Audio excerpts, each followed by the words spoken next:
India രാജ്യം മുസ്ലിമീങ്ങൾക്ക് അതിൽ എന്ത് പങ്കാളിത്തമുണ്ട്, എന്ത് അവകാശമുണ്ട്, എന്ത് പാരമ്പര്യമുണ്ട് എന്നുള്ള ചോദ്യങ്ങൾ ഇന്ന് ആസേതു ഹിമാചലം മുഴങ്ങി കേട്ടുകൊണ്ടിരിക്കുന്ന ഒരു ദുരവസ്ഥയാണുള്ളത്. മുസ്ലിമീങ്ങൾക്ക് പാകിസ്ഥാൻ കിട്ടിയില്ലേ, അതുമായി അവർ പോയിക്കൊള്ളണം, ഇന്ത്യയിൽ ഇനി അവർക്ക് യാതൊരു അവകാശവുമില്ല എന്ന് പലരും പ്രഖ്യാപിക്കുമ്പോൾ നാം ഒക്കെ പൊതുവെ ധരിച്ചു പോകാറുണ്ട്, ഒരല്പം ജാള്യത്തോടു കൂടിയ സംഭവം ശരിയല്ലേ?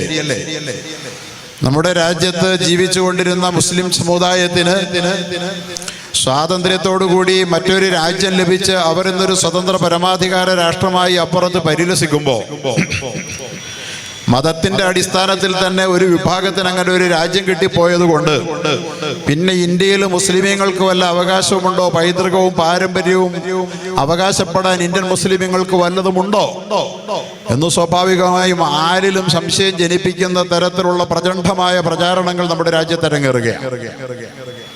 ഇവിടെയാണ് വളരെ പ്രധാനമായി ഈ ദുഷ്പ്രചരണങ്ങളുടെ മുനയൊടിക്കുന്ന മറുവാദങ്ങൾ കൃത്യമായ ഉത്തരങ്ങൾ നൽകിക്കൊണ്ട്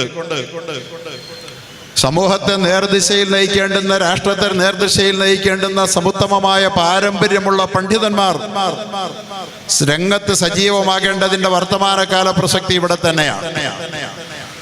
രാജ്യം ബ്രിട്ടീഷ് ആധിപത്യത്തിന്റെ ദുഃഖങ്ങളിൽ അമർന്ന് ഈ രാജ്യത്തെ വ്യത്യസ്ത ജനവിഭാഗങ്ങൾക്ക് സ്നേഹോഷ്മുള്ള മനോഭാവത്തോടുകൂടി ഒന്നിച്ച് ജീവിക്കുക അസാധ്യമാക്കി തീർക്കുന്ന വിധത്തിലുള്ള ഭിന്നിപ്പിച്ച് ഭരിക്കൽ, ഡിവൈഡ് ആൻഡ് റൂൾ തന്ത്രവുമായി ബ്രിട്ടീഷ് ഭീകരന്മാർ ഈ രാജ്യത്ത് തേർവാഴ്ച നടത്തിയപ്പോ അവർക്കെതിരിൽ സന്ധിയില്ല സമരം നടത്തിയ പാരമ്പര്യമാണ് ഇന്ത്യ രാജ്യത്തെ പണ്ഡിത പൈതൃകത്തിനുള്ളത് എന്ന് നാം തിരിച്ചറിയുമ്പോഴാണ് പണ്ഡിതന്മാർ യഥാകാല സമസ്യകളെ തിരിച്ചറിയുകയും അതിനെ അഭിസംബോധന ചെയ്യുകയും ചെയ്യാതെ പോയാൽ മറ്റുള്ളവരിൽ നിന്ന് നാം അത് പ്രതീക്ഷിച്ചിട്ട് കാര്യമില്ല എന്നത് നാം രാജ്യത്ത് പഠിക്കേണ്ട ഒരു സംഗതിയാണ്.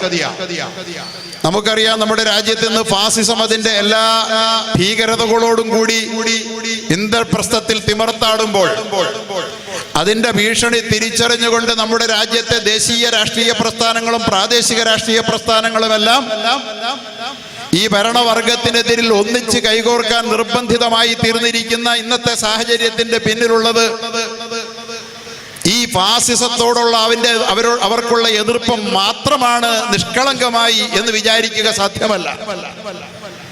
കാരണം അങ്ങനെ ആയിരുന്നുവെങ്കിൽ ഈ കരുനീക്കങ്ങൾ ഇവരെ അധികാരത്തിൽ എത്തിക്കുന്നതിന് മുമ്പേ ആരംഭിക്കേണ്ടതായിരുന്നു.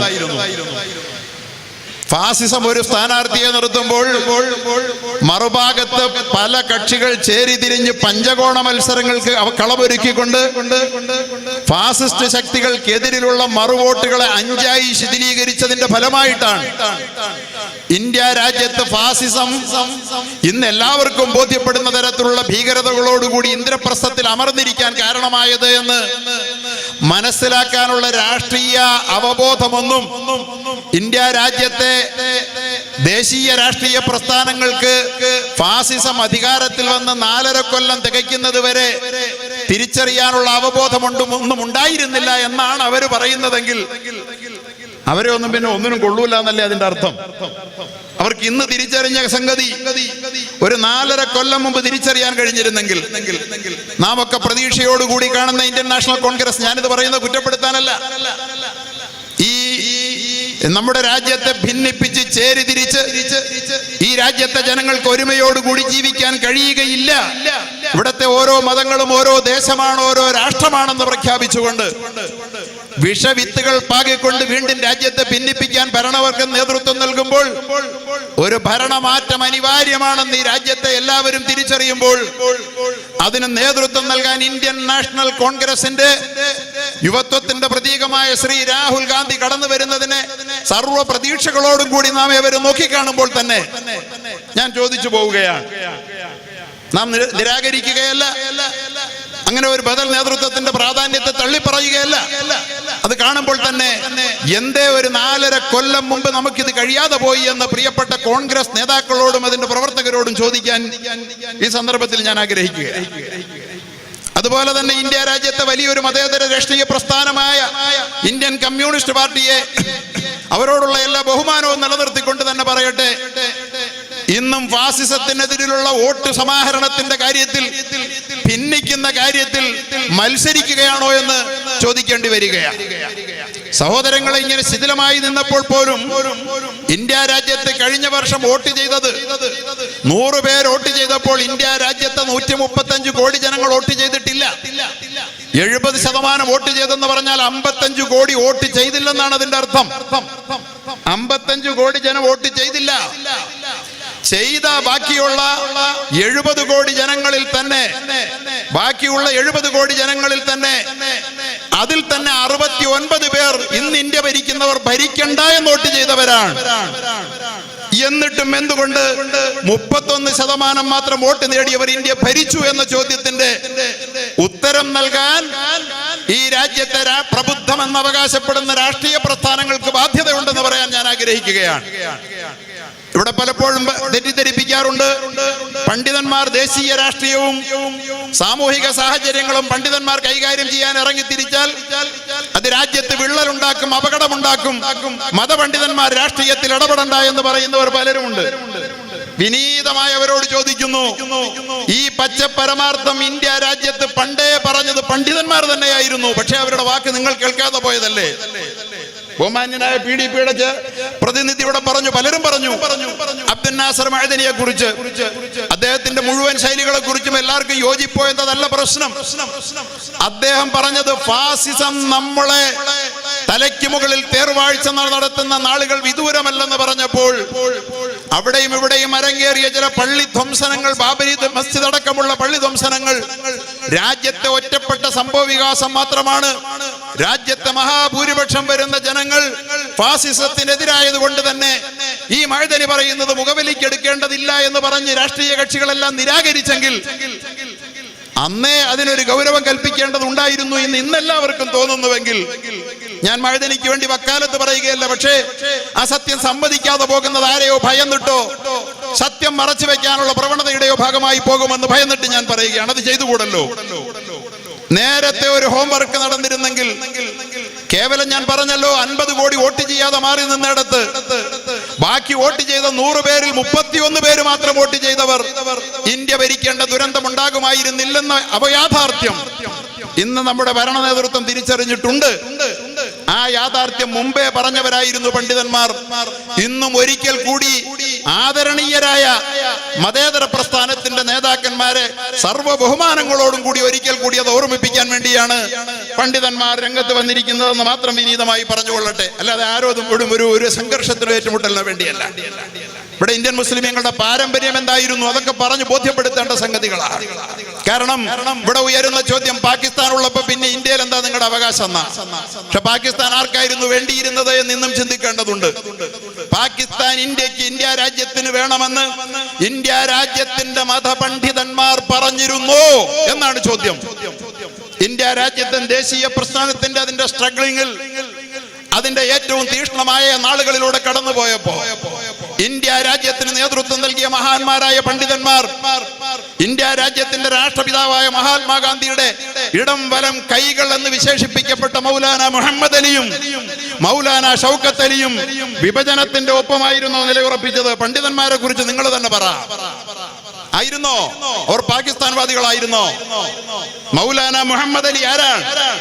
ഓക്സ്ഫോർഡ് വിദ്യാർത്ഥി പ്രസ്ഥാനത്തിന്റെ ഏഷ്യക്കാരനായ ആദ്യത്തെ ജനറൽ സെക്രട്ടറി, ബ്രിട്ടീഷ് സാമ്രാജ്യത്തിന്റെ മുഖത്ത് നോക്കി ഗർജിച്ച് ചോര തുപ്പി മരിച്ച ഇന്ത്യക്കാരനായ ഒരേ ഒരു ഭാരതീയൻ.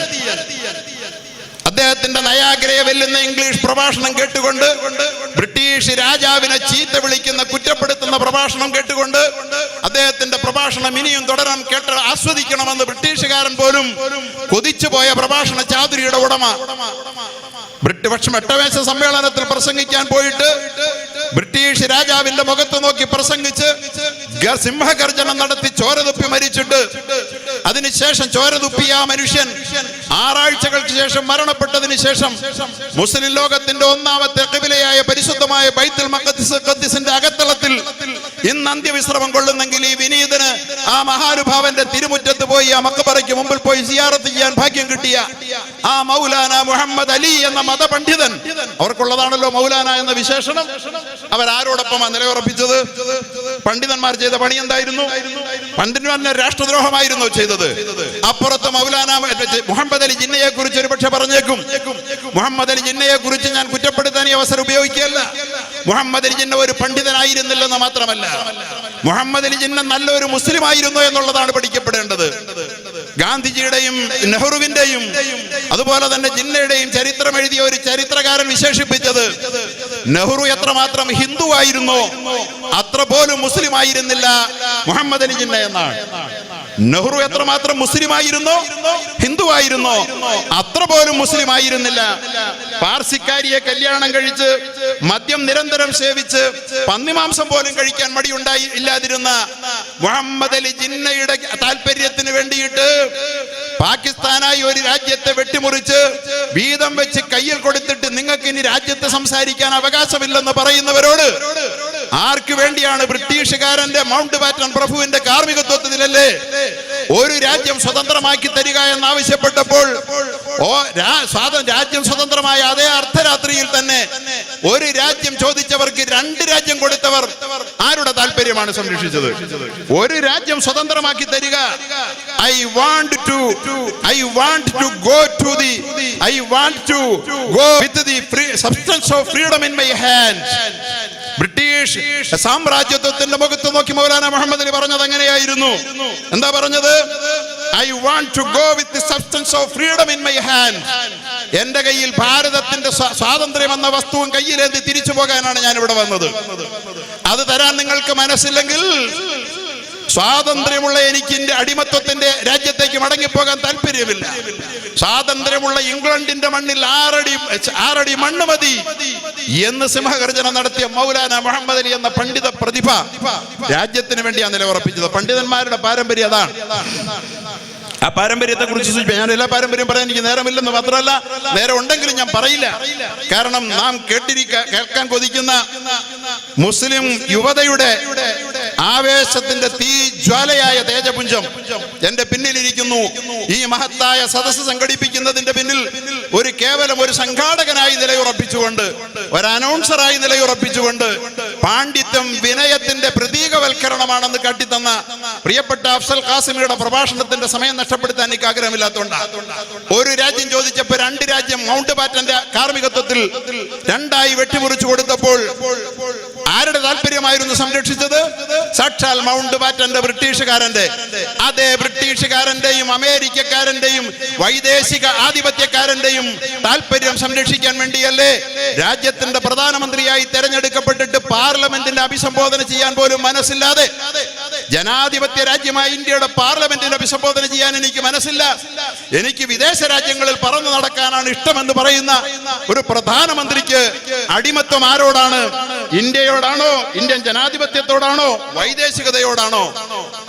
ഇന്ത്യ രാജ്യത്തിന്റെ നേതാക്കന്മാർക്ക് വിദേശത്തോട് അടിമത്വം വരുമ്പോഴാണ് രാജ്യത്തെ അവർ ഭിന്നിപ്പിക്കാൻ വേണ്ടി ശ്രമിക്കുന്നത്.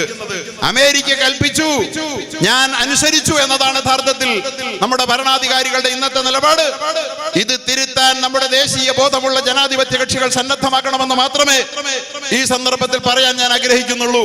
മൗലാന അബുൽ കലാം ആസാദ് പരിശുദ്ധ ഖുർആന് വ്യാഖ്യാനം എഴുതിയ ഇന്ത്യ കണ്ട ഏറ്റവും മഹാനായ ഒരു പണ്ഡിതൻ, മക്കയിൽ ജനിച്ച് ഇന്ത്യയിൽ ജീവിച്ച് ഇന്ത്യയുടെ ആദ്യത്തെ വിദ്യാഭ്യാസ മന്ത്രിയായ, ഒരു ദിവസം പോലും പള്ളിക്കൂടത്തിന്റെ പടിവാതിൽ കാണാത്ത ഖുർആനിക പാണ്ഡിത്യത്തിന്റെ മകുടോദാഹരണമായിരുന്ന ആ പണ്ഡിതൻ ബ്രിട്ടീഷുകാർ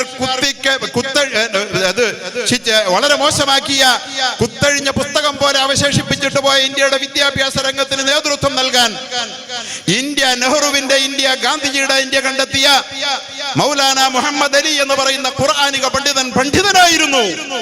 അദ്ദേഹം പാകിസ്ഥാൻവാദിയായിരുന്നില്ല, വൈദേശികത്വത്തിന്റെ ചെരുപ്പ് നക്കിയായിരുന്നില്ല. പണ്ഡിതന്മാരെവിടെയായിരുന്നു? ദാറുൽ ഉലൂം ദൈവം എന്ന് പറയുന്ന മഹത്തായ പണ്ഡിത പ്രസ്ഥാനം, അഫ്സൽ ഖാസിമി, വിനീതനടക്കമുള്ള ഞങ്ങൾ പണ്ഡിതന്മാരൊക്കെ ഖാസിമികളായത് ദാറുൽ ഉലൂം ദൈവത്തിൽ നിന്നാണെങ്കിൽ മൗലാന ഹുസൈൻ അഹമ്മദ് മദനി റഹ്മത്തുള്ളാഹി അലൈഹി ഇന്ത്യ രാജ്യത്തിന്റെ സ്വാതന്ത്ര്യത്തിന് വേണ്ടി പൊരുതിയതിനെ മാനിച്ചുകൊണ്ട് അതിനെ പുരസ്കരിച്ചുകൊണ്ട് സ്വതന്ത്ര ഇന്ത്യയിൽ ആദ്യമായി ഭാരതരത്നം വെച്ച് നീട്ടിയത് മൗലാന ഹുസൈൻ അഹമ്മദ് മദനിക്കാണ്. അദ്ദേഹം പറഞ്ഞു, എനിക്കത് വേണ്ട, ഞാനത് ആഗ്രഹിച്ചിട്ടല്ല യുദ്ധം ചെയ്തത് അല്ലെങ്കിൽ സമരം ചെയ്തത്. അതിന് കൂടുതൽ അനുയോജ്യനായ എന്റെ സഹോദരൻ മൗലാന അബുൽ കലാം ആസാദിന് ഇന്ത്യയുടെ പ്രഥമ വിദ്യാഭ്യാസ പദം, അതാ ഞാൻ പറഞ്ഞത്, ഭാരതരത്നമല്ല, അത് പിന്നെ കൊടുക്കപ്പെട്ടതാണ്. അത് മൗലാന ആസാദിന് കൊടുക്കൂ എന്ന് ആസാദിന് നേരെ വിരൽ ചൂണ്ടിയത് മൗലാന ഹുസൈൻ അഹമ്മദ് മദനിയാണ്. ദാറുൽ ഉലൂം ദൈവത്തിന്റെ ഷൈഖുൽ ഹദീദാണ്. ഇത് വെറുതെ വീരവാദമല്ല. ഇന്ത്യൻ നാഷണൽ കോൺഗ്രസ് എന്ന് പറയുന്ന ഇന്ത്യ ഏതാണ്ട് 50 കാലത്തോളം അടക്കി ഭരിച്ച മതേതര പ്രസ്ഥാനം, അതിനെ നാം ഇന്നും ബഹുമാനിക്കുന്നു. അതിന്റെ അപജയമാണ് യഥാർത്ഥത്തിൽ ഫാസിസ്റ്റുകളെ ഇന്ത്യയുടെ ഇന്ദ്രപ്രസ്ഥത്തിൽ കുടിയിരുത്തിയത്. അതതിന്റെ ധാർമ്മിക മൂല്യങ്ങളിലേക്ക്, മതേതര മൂല്യങ്ങളിലേക്ക് തിരിച്ചു വരണമെന്ന് ഞങ്ങൾ അഭിലഷിക്കുകയും ആഗ്രഹിക്കുകയുമാണ്. ആ ഇന്ത്യൻ നാഷണൽ കോൺഗ്രസ് മൗലാന ഹുസൈൻ അഹമ്മദ് മദനിയുടെ പുത്രനായ അസദ് മദനിയെ MP ആയി, രാജ്യസഭയുടെ MP ആയി പതിറ്റാണ്ടുകളോളം ഇന്ത്യൻ പാർലമെന്റിലേക്ക് നോമിനേറ്റ് ചെയ്തിരുന്നു. വെറുതെ അല്ലത്. ഇന്ത്യൻ നാഷണൽ കോൺഗ്രസ് ആ പാരമ്പര്യത്തെ വിലമതിച്ചിരുന്നതിന്റെ പേരിലാണ്. ഒരു രാജ്യസഭാ MP സ്ഥാനം എത്ര വിലപ്പെട്ടതാണെന്ന് സച്ചിൻ തെണ്ടുൽക്കർക്ക് കൊടുക്കുന്ന, അതുപോലെ തന്നെ ഇന്ത്യയിലെ പ്രമുഖരായ ആളുകളെ മാത്രം നോമിനേറ്റ് ചെയ്യുന്നതാണ്. ജമിയത്തുൽ ഉലമായ ഹിന്ദിന്റെ പ്രതിനിധി അസദ് മദനി സാഹിബ് പതിറ്റാണ്ടുകളോളം, 4 പതിറ്റാണ്ടുകളോളം അദ്ദേഹം അടക്കം ജമിയത്തുൽ ഉലമായുടെ ഒരു MP ഇന്ത്യ രാജ്യത്തിന് കോൺഗ്രസിന്റെ വക സമ്മാനമായി ഇന്ത്യൻ പാർലമെന്റിൽ ഉണ്ടായിരുന്നു എന്നറിയുമ്പോഴാണ് ആ പൈതൃകം തിരിച്ചറിയുക. ഞാൻ പറഞ്ഞത്, ഇന്ത്യയുടെ ദേശീയോത്ഗ്രഹത്തിന് സ്വാതന്ത്ര്യകാലം മുതൽ ഇന്നും എന്നും നേതൃത്വം നൽകി വരുന്ന പാരമ്പര്യമേ പണ്ഡിതന്മാർക്ക് പറയാനുള്ളൂ. രാഷ്ട്രീയക്കാർ പലപ്പോഴും വ്യതിചലിച്ചു പോകാറുണ്ട് എന്ന് വളരെ ഖേദത്തോടു കൂടി പറഞ്ഞുകൊണ്ട്, ഇന്നെല്ലാവരും ഒന്നിച്ചിരിക്കുന്ന ഈ ഒന്നിക്കൽ, ഈ യോജിപ്പ് ഒരു 4.5 കൊല്ലങ്ങൾക്കപ്പുറം ഉണ്ടായിരുന്നുവെങ്കിൽ, തിരിച്ചറിവുണ്ടായിരുന്നുവെങ്കിൽ, പണ്ഡിതന്മാർ പേർത്തും നിങ്ങളെ ബോധ്യപ്പെടുത്തിയ ആ തിരിച്ചറിവുണ്ടായിരുന്നെങ്കിൽ, ഇന്ന് ഞങ്ങൾ പറയുന്ന തിരിച്ചറിവുണ്ടായിരുന്നുവെങ്കിൽ, രാജ്യത്തെ 55 കോടി ജനങ്ങൾ മാറി നിന്ന, വോട്ട് ചെയ്തവരിൽ 69 പേർ വോട്ട് ചെയ്യാതിരുന്ന, കേവലം 31 പേർ എന്ന് പറയുമ്പോൾ മൊത്തം ഇന്ത്യൻ ജനസംഖ്യയുടെ 10 അല്ലെങ്കിൽ 15% മാത്രം വോട്ട് ചെയ്ത ആളുകൾ ഇന്ത്യയുടെ അധികാര സോപാനങ്ങളിൽ അടയിരിക്കുമായിരുന്നില്ലെന്ന് തിരിച്ചറിയാൻ പ്രിയപ്പെട്ട മതേതര പ്രസ്ഥാനങ്ങൾക്കും അതിന്റെ ആദരണീയരായ നേതാക്കൾക്കും കഴിയുമാറാകട്ടെ എന്ന് മാത്രം പറഞ്ഞുകൊണ്ട് വിനീതൻ വഴിമാറട്ടെ. മഹത്തായ ഈ സംഗമം സർവശക്തനായ അള്ളാഹുവിന്റെ തിരുനാമത്തിൽ ബിസ്മില്ലാഹിർ റഹ്മാനിർ റഹീം എന്ന തിരുവചനം ഉരുവിട്ടുകൊണ്ട് ഉദ്ഘാടനം ചെയ്തതായി പ്രഖ്യാപിക്കുന്നു. അൽഹംദുലില്ലാഹി അവ്വലൻ വആഖിറ ദഅവതി അനിൽ ഹംദുലില്ലാഹ്. അസ്സലാമു അലൈക്കും വറഹ്മത്തുള്ളാഹി.